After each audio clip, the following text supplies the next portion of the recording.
এই ভারতবর্ষের সবচেয়ে বড় শত্রু থাকতে গেলে আমাদের প্রধানমন্ত্রী মুসলমানের সবচেয়ে বড় দুশ্মন। এ লড়াই আমাদের মসজিদ বাঁচানোর লড়াই, এ লড়াই আমাদের কর্মস্থান বাঁচানোর লড়াই। কিন্তু জান চলে যাবে, রক্ত দিয়ে যাবে, তবু আমরা ওই কাপুরুষদের কাছে মাথা নত করব না, করব না, করব না। ভারতবর্ষে এমন একটা আইন বার করেছে, কালা আইন।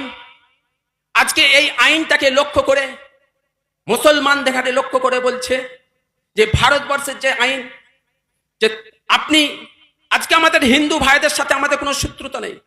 মুসলমান দেশকে সবচেয়ে বেশি ভালোবাসে, দিনকে ভালোবাসে, যেমন সেরকম দেশকে ভালোবাসে। আমার রসুল, আমার নবী শিক্ষা দিয়েছে,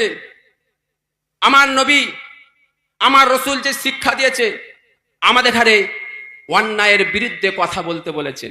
কিন্তু ভারতবর্ষে সবচেয়ে বড় শত্রু থাকতে হলে এই ভারতবর্ষের প্রধানমন্ত্রী, ঠিক না ভুল?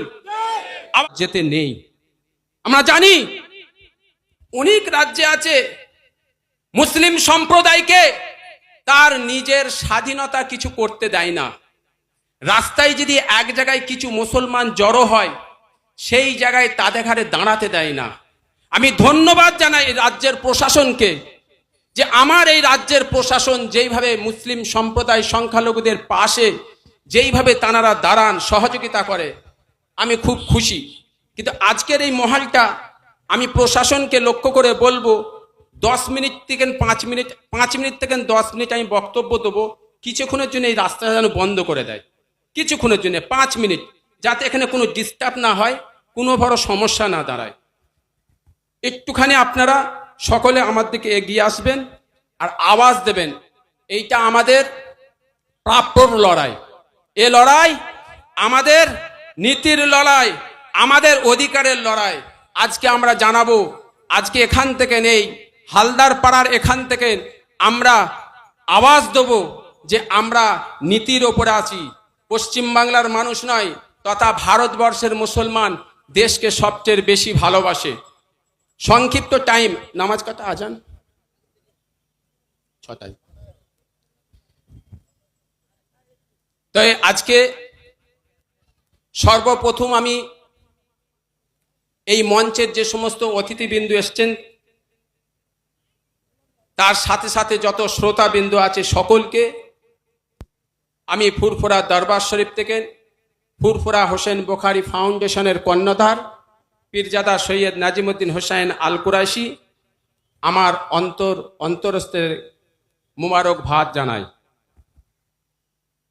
আজকে আমরা সবচেয়ে বড় দুঃখ লাগে, ভারতবর্ষে এমন একটা প্রধানমন্ত্রী আমরা পেয়েছি, এমন একটা আমার দেশের সরকার পেয়েছি, এমন একজন শাসক আমরা পেয়েছি, যে শাসক আরএসএস দলের নীতির ওপরে চলে।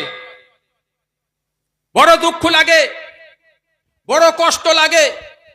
আজকে ভারতবর্ষের মুসলমানের দরদি দেখায়, মুসলমানের ভালোবাসা দেখায়, মুসলমানের আন্তরিক দেখায়, মুসলমানের পাশে দাঁড়ায়। কিন্তু ভারতবর্ষে সবচেয়ে বড় শত্রু থাকতে হলে এই ভারতবর্ষের প্রধানমন্ত্রী, ঠিক না ভুল? আওয়াজ দিয়ে বলুন, ঠিক না ভুল? এই ভারতবর্ষের সবচেয়ে বড় শত্রু থাকতে গেলে আমাদের প্রধানমন্ত্রী মুসলমানের সবচেয়ে বড় দুশ্মন। কথা বুঝেছেন? তাই আমি সংখ্যালঘু মুসলমানদের লক্ষ্য করে বলতে চাইছি, এ লড়াই আমাদের বেঁচে থাকার লড়াই, এ লড়াই আমাদের বাচ্চাদের লড়াই, এ লড়াই আমাদের হকের লড়াই। কিন্তু আমরা যতদিন বেঁচে থাকব, আমাদের জান চলে যাক, প্রাণ চলে যাক, তবু ওদের কথাতে, ওদের জায়গাতে আমরা কোনোভাবে মাথা নত করব না। ওই কাপুরুষদের কথায় আমরা মাথা নত করব? মাথা নত করব? মাথা নত করব না। আপনি চিন্তা করে দেখুন, ভারতবর্ষে এমন একটা আইন বার করেছে, কালা আইন। আজকে এই আইনটাকে লক্ষ্য করে মুসলমান দেখাতে লক্ষ্য করে বলছে যে ভারতবর্ষের যে আইন, যে আপনি আজকে আমাদের হিন্দু ভাইদের সাথে আমাদের কোনো শত্রুতা নেই, হিন্দু ভাইদের সাথে আমাদের লড়াই নেই, খ্রিস্টান ভাইদের সাথে আমাদের লড়াই নেই, পাঞ্জাবি শিখদের সাথে আমাদের লড়াই নেই। আমাদের লড়াই এই দেশের সরকারের সাথে লড়াই, যে সরকার দেশের আইনকে নিজের রাজ ক্ষমতা দেখিয়ে প্রশাসনের ক্ষমতা দেখিয়ে এই সংবিধানকে চেঞ্জ করে দিচ্ছে। ঠিক না ভুল? ঠিক না ভুল? আরো জোরে বলুন। তাই আমি বলছি, আজকে দেখুন ভারতবর্ষে অনেক টেম্পল আছে, অনেক মন্দির আছে, অনেক গুরুদ্বার আছে। আপনি ভারতবর্ষে খ্রিস্টানদেরও আপনার চার্চ আছে, আপনার পাঞ্জাবিদের আছে, গুরুদ্বার আছে, হিন্দু ভাইদের আমাদের বহুত মন্দির আছে, ট্রাস্ট আছে। এই রাম মন্দিরের দিকে খেয়াল করুন, রাম মন্দিরে আপনার তাদের একটা ট্রাস্ট আছে। আজকে সরকার তো কই হিন্দু ভাইদের রাম মন্দিরে তো বলেনি মুসলমান দুজনকে রাখতে হবে, কই তো বলছে না। খ্রিস্টান ভাইদের তো বলছে না তোমাদের ট্রাস্টে দুটো মুসলমানকে রাখা হবে, তার কথা বলছে না। আপনি চিন্তা করুন, শিখ ভাইদের সোনার মন্দির আছে, গির্জা সোনার মন্দির আছে, এই সোনার মন্দিরে বলতে পারছে না তো যে মুসলমানদের দুজনকে রাখতে হবে, তা বলছে না। আজকে মুসলমানদের ঘরে একটাই সরকারের টার্গেট হচ্ছে, এদের ঘরে একটা করে একের পর এদের অ্যাটেক করে এদের রাজ ক্ষমতা, এদের ঘরে ক্ষমতা করে এদের কাছ থেকে সমস্ত ছিনিয়ে নিতে হবে, এদের কাছ থেকে ছিনিয়ে নিয়ে এদের অধিকার থেকে বঞ্চিত করা হবে। এটাই হচ্ছে লক্ষ্য এই সরকারের। তাই আমাদের শেষ কথা আপনাদের কাছে, সময় কম, আমাদের নীতি আদর্শের উপরে থাকতে হবে, আমাদের ঐক্যভাবে থাকতে হবে, আমাদের দেশের আইনের উপরে চলতে হবে। আমার ভারতবর্ষের মুসলমান দেশকে সবচেয়ে বেশি ভালোবাসে, দিনকে ভালোবাসে, যেমন সেরকম দেশকে ভালোবাসে।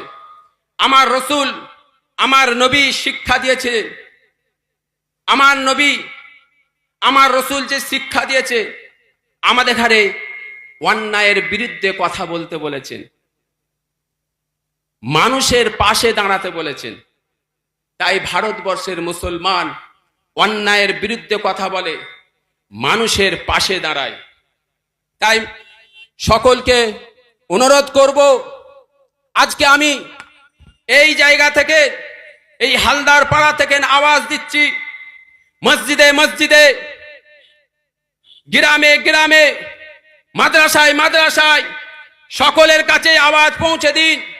এ লড়াই আমাদের বেঁচে থাকার লড়াই, এ লড়াই আমাদের সন্তানদের বেঁচে থাকার লড়াই, এ লড়াই আমাদের মসজিদ বাঁচানোর লড়াই, এ লড়াই আমাদের কর্মস্থান বাঁচানোর লড়াই।